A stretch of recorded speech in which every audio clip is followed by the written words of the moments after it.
So 2 Corinthians chapter 11. I'm going to read the entirety of that now.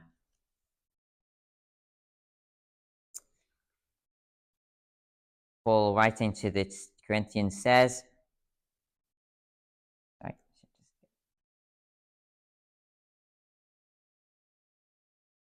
I hope you will put up with a little of my foolishness, but you will, yes, please put up with me. I am jealous for you with a godly jealousy. I promised you to one husband, to Christ, so that I might present you as a pure virgin to him.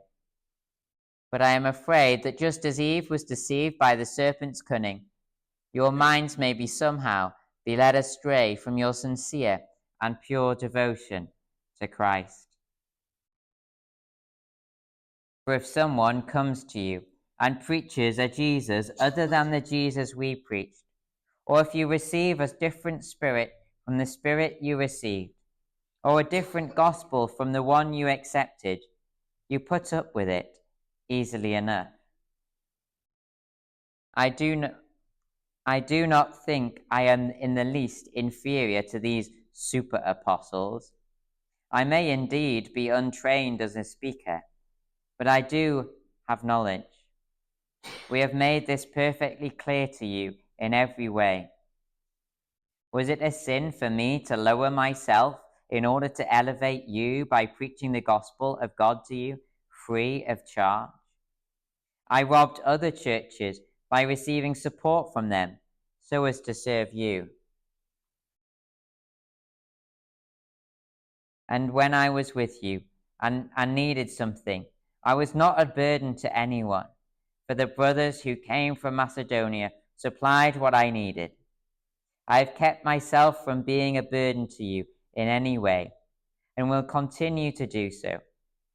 As surely as the truth of Christ is in me, nobody in the regions of Achaia will stop this boasting of mine.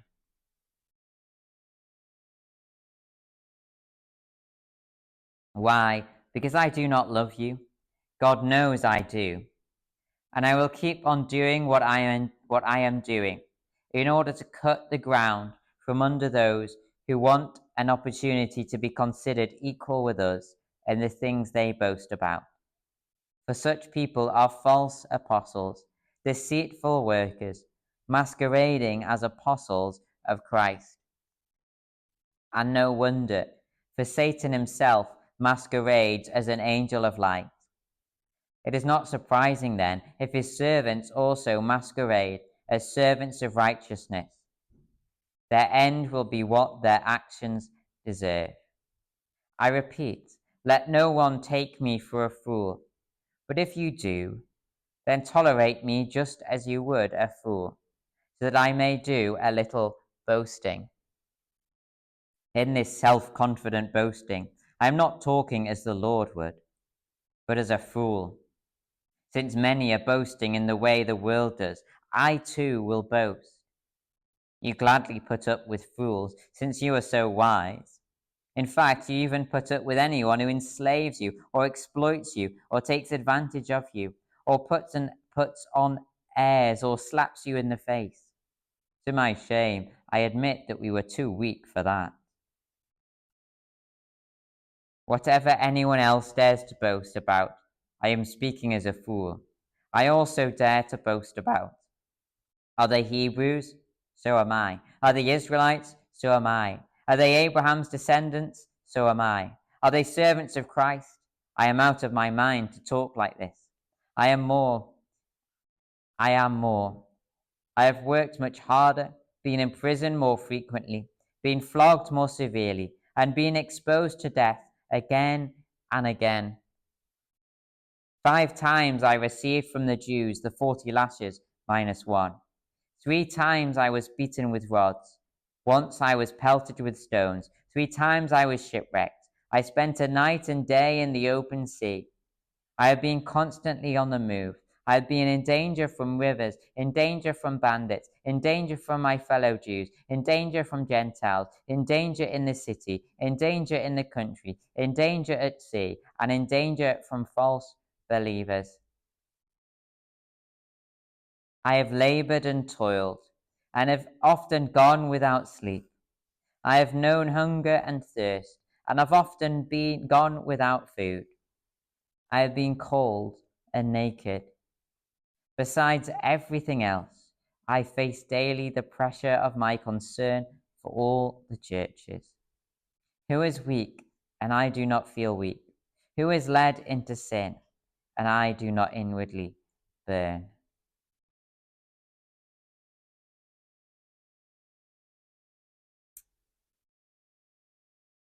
One Christmas Eve, Billy began to debate if there was any difference between Santa Claus and his mum and dad. Mummy, tonight Rudolph will cover 300 million miles, dragging a sleigh loaded with gifts for 2.2 billion children at temperatures of -8. Mummy, how much do you pay Rudolph to visit me? We pay Rudolph half a carrot. Daddy, every year you force a 70-year-old man to work every day of December without a minute to change his clothes. Then you expect him to go 24 hours without sleep in order to deliver gifts that he spent his entire year handcrafting.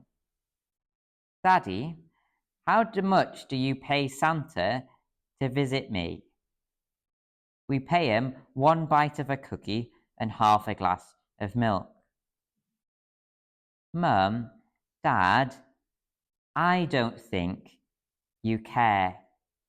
Yes, Santa Claus and Rudolph, they may care about me, but you don't. If you were that mother, how would you defend yourself? Or if you were that father, how would you prove that you care? You might say, to get you a PlayStation 5, I've been to Silverlink more frequently, been exposed to 3-mile queues again and again. 3 times I was beaten by other Black Friday shoppers. Once I was pelted with a frozen turkey. I spent night and day in queues, and I haven't eaten lunch since March in order to afford a PlayStation 5. Beside all this, I face the daily pressure that you'll spend Christmas Day playing with the box. Sometimes the evidence for our care needs to be presented before somebody will believe. In chapter 11, Paul makes a similar case to the church at Corinth. Paul had visited the Corinthians last December, and from January to November, he'd kept quiet. He'd kept quiet about how much that this visit had cost him. But this December, some super apostles had appeared in Corinth. They'd begun to boast about how great they were. They'd begun to undermine the credibility of Paul.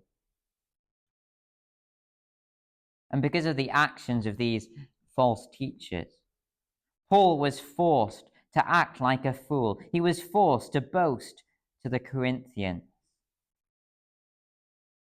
He needed to show them evidence of his care for them, about his sincere concern, about all that he'd done for them.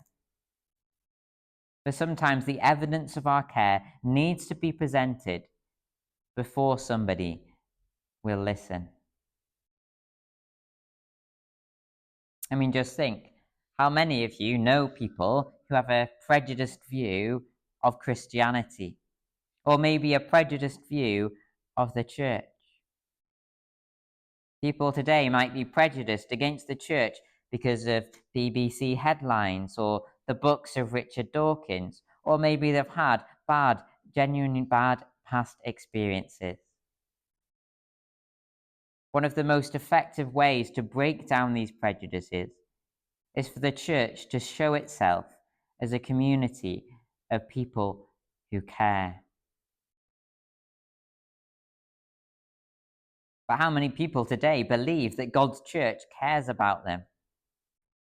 You can be very cynical and say the church in Rome, well, it cares about keeping its gold wallpaper shiny.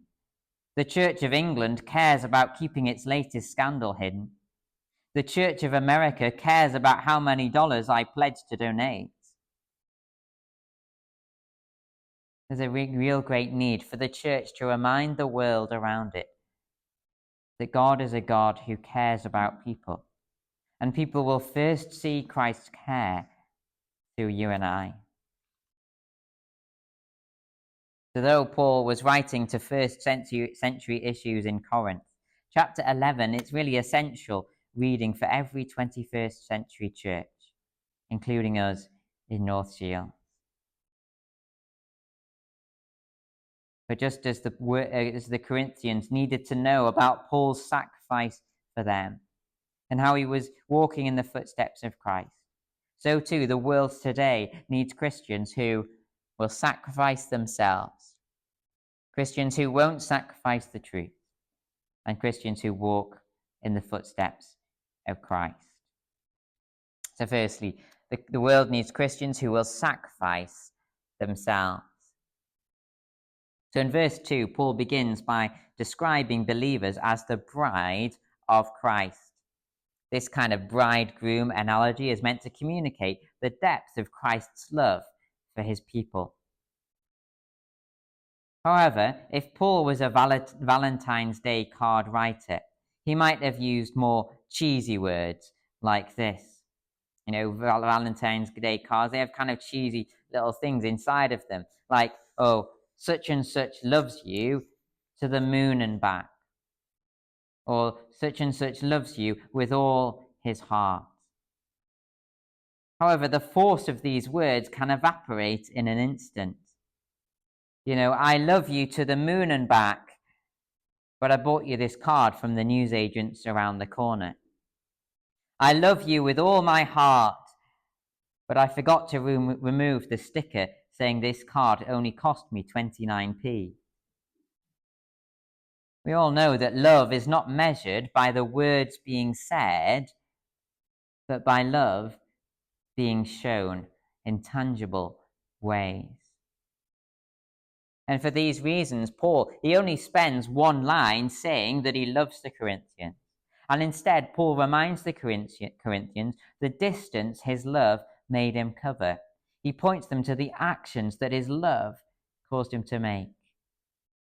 He says, we were the first to come all the way to you with the gospel of Christ. And just to note, Paul's journeys never consisted of an 8-hour sleep on a first-class jet. As Paul reminds us in verse 23 onwards, Paul had been shipwrecked 3 times. He'd vomited over the side of the ship, potentially over 100 times. He'd dragged himself through parched deserts. He'd had his suitcase nearly stolen on every trip. You know, words like, oh, I love you to the moon and back, they only have meaning when they are backed up with sacrifices, such as Paul was willing to make. So in verse 11, Paul declares, God knows I love you. But Paul only declares this after 4 verses showing the evidence for his love. Was it a sin for me to lower myself to elevate you by preaching the gospel of God to you free of charge? I robbed other churches by receiving support from them so as to serve you. And when I was with you and needed something, I was not a burden to anyone. For the brothers who came from Macedonia supplied what I needed. I have kept myself from being a burden to you in any way and will continue to do so. You know, just to imagine the situation that Paul was in. But Paul, just imagine that Paul could have had the Corinthians bake him fresh bread every day. He could have asked the Corinthians to supply him with his daily bread, the daily things he needed. But in order not to be a burden to them, Paul had the Macedonians supply his daily needs instead. I imagine the Macedonians baking Paul fresh bread on Monday, only for it to arrive on Paul's dinner table 2 weeks later. Having the Macedonians meet his needs was less appetizing for Paul. The arrival of help would have been less predictable and less efficient. But Paul willingly lowered his own quality of life. And he did this so that the Corinthians could benefit from his ministry without the financial burden of supporting him on a day-to-day basis. Words like, "I love you with all my heart," mean something when they're backed up by somebody sacrificing their own needs for somebody else. We've thought about the type of minister the church in Corinth needed. What kind of church does the coast need? The coast of unbelievers around us, needs a church that can say, "We were the first to come all the way to you with the gospel of Christ." Unbelievers need a church that will reach out to them, not demanding that they make the sacrifice of coming to us, but us engaging with them. A church full of Christians who spend time with non-Christians. A church that engages with non-Christians in its activities. I find it challenging to say that because it's not really something that I actively am making happen at the moment. So it's important we think as we move forward as a coastal church, is there something that you could do to help us to do this more? Do you have any ideas? How could we build outreach into the life of the church when the coastal church begins? How might we collectively as a church and individually show non-Christians that we care? And as well, how might we show other Christians that we care for them? Which is primarily what chapter 11 is about. How might you show you care for that person on your right? How might we as a church show that this church in North Shields cares about the church in Asia when it's persecuted or when it struggles to continue? How might we do it? Well, kind of got the answer in these words. I lowered myself in order to elevate you. We can show that we care for that person on our right by saying, I stayed quiet so you could speak. Last week I prayed for your needs even more than I prayed for mine. I lowered my quality of life in order to help lift you out of poverty. Sometimes the evidence of our care needs to be presented before someone would believe it is true. And that's why the world needs Christians who will sacrifice themselves, and also the world desperately needs Christians who won't sacrifice the truth. Paul knew that what people need and what people want can be very different. He says in verse 4, "For if someone comes to you and preaches a Jesus other than the Jesus we preached, or if you receive a different spirit from the spirit you received, or a different gospel from the one you accepted, you put up with it easily enough." These people were accepting things that were taught them, even though they weren't true. Because sometimes people want to hear what is false. But people need preachers who won't sacrifice the truth. Whereas people often want preachers who will sacrifice the truth in order to tell them what they want to hear. That's why the Corinthians had welcomed the message of these super apostles, these false teachers. They told them things that went down easily, things that were easily acceptable. But how much do those who sacrifice the truth really care about you? So just imagine you are reading the sports section in Friday's newspaper. On Saturday, it says, Newcastle play Sunderland in the big Tyne and Wear derby. Newcastle have won 54 of these derbies in the past. Sunderland have won 53. Everything is set for this to be a momentous moment in the history of these both clubs. The newspaper article continues. Please submit your preferred scoreline by 5 p.m. Friday night, and we will publish the most popular score on Monday morning.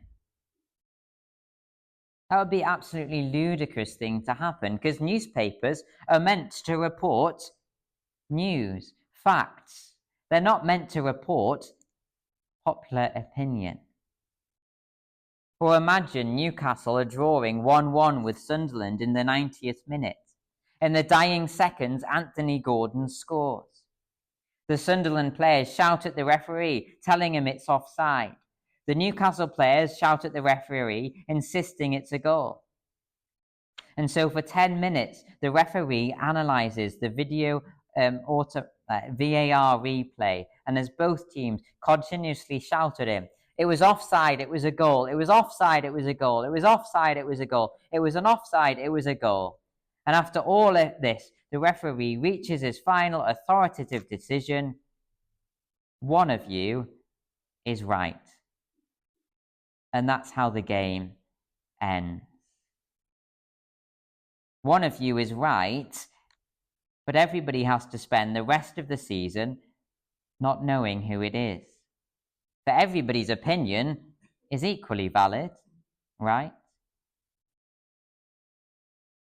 You know, if truth matters in the trivial things of life, such as sport, how much more does truth matter in the weighty things of life? Throughout chapter 11, Paul reminds these Corinthians just how much truth matters. I'm afraid that just as Eve was deceived by the serpent's cunning, your minds may somehow be led astray from your sincere and pure devotion to Christ. If you've read your Bible a few times, just answer this question in your head. What was the long-term impact of Eve abandoning the truth? What was the result for the world? The consequences of compromising on the truth of this book, they're not trivial. The Christian teacher who speaks the truth may not be the most popular in the moment, but they care for you the most long term. The consequences of changing the gospel to make it go down more easily, make it more acceptable to 21st century ears, the consequences of that are eternal. Yes, we should use every method to make the message as persuasive as possible, but we should never change the message itself.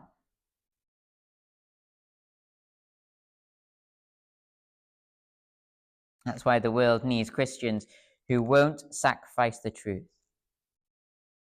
But the church also needs Christians who walk in the footsteps of Christ. Though there will be variations, I suspect that many of the people in this room will be on board with this second point. The world needs Christians who won't sacrifice the truth. We kind of take a healthy degree of pride, and we're a biblically based church. We know the importance of the truth. I know that so many in this room already consider faithfulness to the truth of the Bible of great importance. But there are two opposite dangers that we need to be aware of. Danger one: I'm just going to use an analogy just to help explain these dangers. So imagine you have a CT scan and the results show a tumor on your right kidney. So you've got a kidneys are just in your back. So you've got this tumor on your right kidney. And this rapidly growing killer urgently needs removed. The surgeon puts you to sleep, brings out his knife, and you wake up from the anesthetic with a scar on your back. Good news, we got your kidney out. That scar on your left side should heal in no time at all. They got it out, but they got it wrong. They got the wrong side. What are the consequences of getting it out but getting it wrong, removing your left kidney instead of your right? The consequences would be potentially deadly. Now, these false apostles, they were good at getting the message out, but they got the message wrong. In verse 4, Paul explains how these false apostles walked all the way to Corinth, opened their mouths, and the Corinthians believed their false gospel. But the consequences of getting the gospel out, but getting the gospel wrong, are deadly. And then there's a second danger we need to be aware of. Imagine after years of unexplained symptoms, multiple scans, third, fourth, and sixth opinions, one consultant finally diagnoses the problem. A polyp on your adrenal gland is wreaking havoc with your body.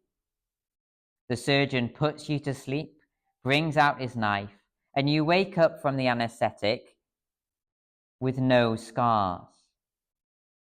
Good news, we got the diagnosis right, but we didn't take it out. What are the consequences of getting the diagnosis right, but not getting that polyp on your adrenal gland out? Now think, what are the consequences of us getting the gospel right? We know the gospel is that Jesus died to take as the atoning sacrifice for our sins. What are the consequences of us getting the gospel right, but not getting the gospel out? Not getting it out to others. Notice how much of chapter 11 is devoted to Paul talking about his feet, about the lengths he went to get the gospel to the Corinthians. In order to get the gospel out, Paul went on voyages on ships. He journeyed through dangerous terrain and camped out in the open. In verse 26, Paul summarizes activities. I have been constantly on the move. There it is, yeah. I have been constantly on the move. Paul, he wasn't just a mouth that got the gospel right. He made use of his 2 feet to get the gospel out. And in doing so, Paul was walking in the footsteps of Christ. In the beginning was the Word, which is a word John is using to describe Jesus. In the beginning, there was the Word, and the Word was with God, and the Word was God. He came to that which was his own. The Word became flesh and made his dwelling among us. We have seen his glory. No one has ever seen God, but the one and only Son has made him known. The gospel isn't just a message. At the heart of the gospel is about movement. Christ, the Word, came to the world. He walked and talked among us. He made the truth about God known among us.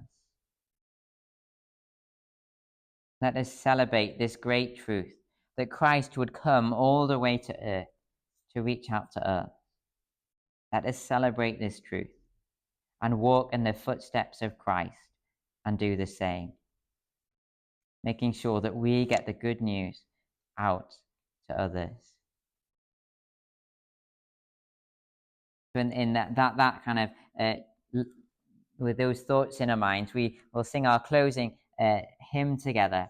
Hear the call of the kingdom. Lift your eyes to the King.